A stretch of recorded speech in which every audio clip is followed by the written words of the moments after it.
또 하늘에 크고 이상한 다른 이적을 보매 일곱 천사가 일곱 재앙을 가졌으니 곧 마지막 재앙이라. 하나님의 진노가 이것으로 마치리로다. 또 내가 보니 불이 섞인 유리 바다 같은 것이 있고 짐승과 그의 우상과 그의 이름의 수를 이기고 벗어난 자들이 유리 바다가에 서서 하나님의 검은고를 가지고 하나님의 종 모세의 노래 어린 양의 노래를 불러 이르되 주 하나님 곧 전능하신 이시여 하시는 일이 크고 놀라우시도다. 만국의 왕이시여 주의 길이 의롭고 참되시도다. 주여 누가 주의 이름을 두려워하지 아니하며 영화롭게 하지 아니하오리이다. 오직 주만 거룩하시니이다. 주의 의로우신 일이 나타났음에 만국이 와서 주께 경배하리이다 하더라. 요한계시록 15장 1절로 4절 말씀. 요한계시록 15장 1절로 4절은 요한계시록 전체의 구조 속에서 매우 중요한 전환점을 이루는 내용입니다. 이 구절은 일곱 대접 재앙이라는 인류 역사의 마지막 심판이 쏟아지기 직전 하늘 성소에서 벌어지는 장엄한 광경을 보여줍니다. 이 말씀은 두려운 심판의 서곡인 동시에 구원받은 성도들이 누릴 궁극적인 승리의 찬가입니다. 계시록에 대한 바른 이해와 통찰을 돕기 위해 종말론적 시각을 담아 말씀이 증거될 때에 은혜 받는 복된 시간 되시기를 주님의 이름으로 축원합니다. 이 시간 우리가 함께 묵상할 요한계시록 15장은 인류 역사의 마지막을 장식할 일곱 대접 재앙의 전주곡입니다. 사도 요한은 1절에서 크고 이상한 다른 이적을 보았다고 고백합니다. 여기서 이상하다는 표현의 헬라어 다우마스터는 인간의 이해를 뛰어넘는 경이롭고 초자연적인 기이한 사건을 의미합니다. 이 이적의 핵심은 일곱 천사가 가진 일곱 재앙입니다. 성경은 이것을 마지막 재앙이라고 명시합니다. 본문에서 마지막 재앙이라고 말씀하고 있는 것은 하나님의 진노가 이것으로 마치리로다라고 선언하고 있기 때문입니다. 여기서 마치리로다에 해당하는 헬라어 에텔레스데는 완성하다, 성취하다라는 뜻의 텔레오에서 왔습니다. 이 말은 예수 그리스도께서 십자가 위에서 다 이루었다라고 말씀하실 때 사용된 테텔레스타이라는 단어와 같은 어원을 가집니다. 십자가가 구원의 완성이라면 요한계시록 15장의 마지막 재앙은 심판의 완성입니다. 하나님께서는 공의로운 분이시기에 악에 대한 심판 없이는 역사를 마무리하지 않습니다. 이 시간 본문은 바로 그 무시무시한 심판이 집행되기 직전 하늘의 관점에서 이 종말의 사건이 어떤 의미를 지니는지 우리에게 보여줍니다. 첫 번째로 2절 상반절에서 불이 섞인 유리바다는 심판과 정화의 상징을 말씀합니다. 요한은 2절에서 매우 독특한 배경을 묘사합니다. 불이 섞인 유리바다 같은 것이 보인다는 것입니다. 우리는 요한계시록 4장에서 보좌 앞의 수정과 같은 유리바다를 이미 보았습니다. 그런데 15장에 이르러 그 유리바다에 불이 섞여 있습니다. 첫째, 유리바다의 의미를 알아봅시다.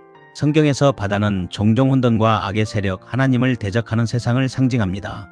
그러나 하나님의 보좌 앞에 펼쳐진 유리바다는 그 혼돈이 완전히 정복되어 수정처럼 맑고 잔잔해진 상태를 의미합니다. 다시 말해 하나님의 절대적인 주권과 평강을 상징합니다. 둘째, 섞여있는 불의 의미를 알아봅시다. 여기에 불이 섞였다는 것은 이제 곧 임할 하나님의 준엄한 심판을 의미합니다.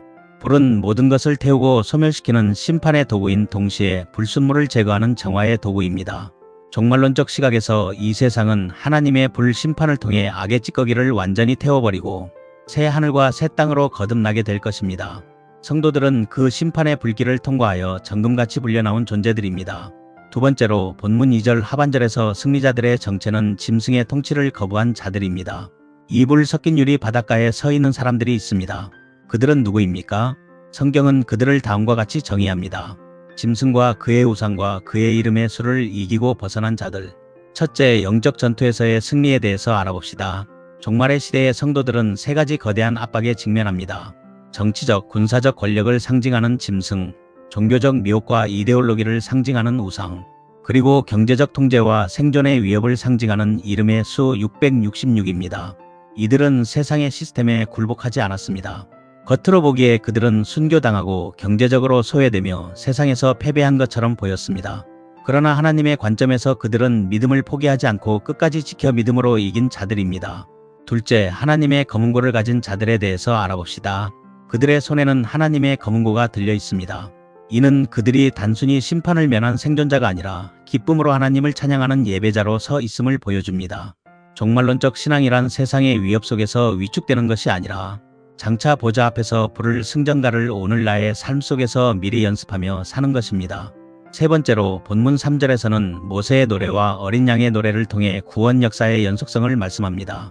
유리 바다가에 선 승리자들은 노래를 부릅니다. 그런데 이 노래의 제목이 매우 흥미롭습니다. 하나님의 종 모세의 노래, 어린 양의 노래입니다. 왜 두 개의 이름이 붙었을까요? 첫째, 제2의 출애굽 엑서더스에 대해서 알아봅시다. 모세의 노래는 출애굽기 15장에서 이스라엘 백성이 홍해를 건넌 후 추격하던 애굽 군대가 수장되는 것을 보고 불렀던 노래입니다. 당시 이스라엘은 홍해 바닷가에 서서 하나님의 구원을 찬양했습니다. 이제 요한계시록의 성도들은 유리 바닷가에 서서 노래합니다. 이것은 인류 역사 최후의 출애굽입니다. 애굽의 바로왕이 심판받았듯 종말의 짐승과 적그리스도의 세력이 심판받고 하나님의 백성이 영원한 자유를 얻게 된 것을 찬양하는 것입니다. 둘째, 어린 양의 성취에 대해서 알아봅시다. 어린 양의 노래는 그 구원의 근거가 오직 예수 그리스도의 보혈에 있음을 선포합니다. 지도자 모세를 중심으로 이루어진 구약의 이스라엘 백성의 구원과 어린 양 예수 그리스도를 통한 신약의 구원은 별개의 사건이 아닙니다. 하나님께서 이스라엘을 구원하셨던 그 신실하심이 마지막 때에 예수 그리스도를 통해 완성되었음을 노래하는 것입니다. 우리는 여기서 종말론적 구원의 통일성을 볼 수 있습니다. 아브라함 때부터 시작된 하나님의 구원 계획은 단 한 번도 실패하지 않으셨으며 마지막 날 유리 바다 위에서 찬란하게 완성될 것입니다. 네 번째로 본문 3절 후반절과 4절의 찬양의 내용은 하나님 중심적인 세계관을 보여주고 있습니다. 승리자들이 부르는 노래의 가사를 주목해 보십시오. 놀랍게도 이 노래에는 자신들의 고난이나 자신들의 공로에 대한 언급이 단 한마디도 없습니다. 오직 하나님만이 주제입니다. 주 하나님 곧 전능하신 이시여라는 고백은 하나님의 절대 권능을 찬양하는 목소리입니다. 하시는 일이 크고 놀라우시도다라는 것은 역사를 주관하시는 하나님의 섭리를 찬양하는 것입니다. 만국의 왕이시여 주의 길이 의롭고 참되시도다라는 고백은 세상은 불의하고 진리가 왜곡된 것처럼 보이지만 결국 하나님의 통치는 가장 의롭고 진실하다는 사실을 고백하는 것입니다. 만국이 와서 주께 경배하리다라는 선포는 심판을 통해 하나님의 공의가 드러날 때 온 열방이 하나님의 주권을 인정하게 될 것임을 선포한 것입니다. 이 노래는 종말을 살아가는 성도의 핵심 가치를 보여줍니다. 그것은 신본주의, 즉 하나님 중심주의의 데오센트리즘입니다. 심판의 두려움에 매몰되는 것이 아니라 그 심판을 통해 드러날 하나님의 거룩하심과 의로우심에 집중하는 것입니다. 말씀을 정리하겠습니다. 사랑하는 성도 여러분, 오늘을 살아가는 종말론적 성도들의 삶의 자세는 어떠해야 합니까? 요한계시록 15장 1절로 4절의 내용은 우리에게 세 가지 중요한 영적 교훈을 줍니다. 첫째, 심판은 반드시 있으며 하나님의 진노는 완성될 것입니다. 세상의 악이 영원할 것 같고 불의가 승리하는 것 같아 보이지만 하나님께서는 마지막 재앙을 준비하고 계십니다. 하나님의 침묵은 방관이 아니라 심판의 잔이 차기까지 기다리시는 인내입니다. 둘째, 우리는 유리 바다가에 서게 될 승리자임을 기억해야 합니다. 짐승의 수 666으로 대변되는 세속적 가치관, 경제적 압박, 영적 미혹이 우리를 에워싸고 있습니다. 그러나 우리는 이미 그리스도 안에서 이긴 자들입니다. 세상의 시스템에 무릎 꿇지 마십시오. 우리의 자리는 짐승의 보좌 앞이 아니라 하나님의 유리 바다 위입니다. 셋째, 지금 여기서 승전가를 불러야 합니다. 천국에서 부를 노래를 오늘 우리의 삶의 현장에서 불러야 합니다. 오늘도 거룩한 믿음의 경주를 완주하시는 여러분의 신실한 믿음의 삶이 되시기를 주님의 이름으로 축원합니다. 기도드리겠습니다. 거룩하고 전능하신 여호와 하나님, 이 시간 요한계시록의 말씀을 통해서 인류 역사의 마지막을 주관하시는 주님의 준엄한 공의와 장엄한 사랑을 바라보게 하시니 감사합니다. 주님, 세상은 여전히 짐승의 권세가 특세하는 것 같고 악이 승리하는 것처럼 보이지만 우리는 오늘 불이 섞인 유리바다 너머에서 울려 퍼지는 승전가를 들었습니다. 간절히 구하옵나니 이 영상을 통해 증거되는 말씀을 받는 주의 백성들에게 세상을 이길 믿음을 더하여 주시옵소서. 세상의 가치관과 타협하라는 유혹 속에서도 짐승의 이름과 그 수를 거부하게 하시고 오직 어린 양의 보혈만을 의지하여 정금 같은 믿음으로 서게 하옵소서.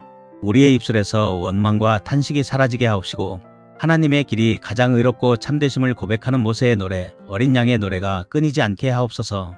이 시간 우리가 딛고 선 고난의 자리가 장차 유리 바다가에서 부를 영광의 찬양을 연습하는 성도의 믿음의 자리가 되게 하여 주시옵소서. 역사의 완성이시며 우리의 영원한 승리자 되시는 예수 그리스도의 이름으로 간절히 기도드리옵나이다. 아멘.